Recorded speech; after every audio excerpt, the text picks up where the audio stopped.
came to the point na, okay, sige, mahal namin yung isa't isa.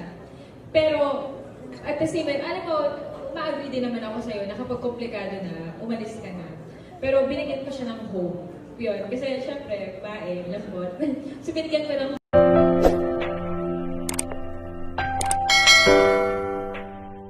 Luis de los Reyes halos maluha matapos tanggihan ni Zian Lim, Kim Chu hindi matanggap. Napapabalita nga na may anak si Zian Lim kay Luis de los Reyes. Halos ikinagulat ito ng marami at hindi sila makapaniwala sa balitang ito dahil hindi nila sukat akalain na magkakaroon ng third party si Zian Lim, ngunit itinatanggi niya umano na siya ang ama ng dinadala ni Luis de los Reyes. Kung iisipin nga natin sa tagal na ng relasyon ni Zian Lim at Kim Chu ay ngayon lamang nagkaroon ng gulo sa pagitan ng dalawa, totoo nga kayang anak niya ang dinadala nito. Kaya sari-saring mga komento ang binabato ng mga netizen kay Zian Lim lalo na at kumakalat na may anak sila ni Luis de los Reyes at itinatanggi niya na sa kanya ang bata.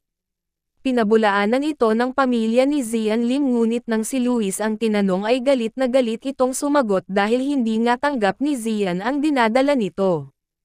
Kaya't ating pakaabangan ang iba pang detalye na ilalabas ng madla sa social media ukol sa isyong ito.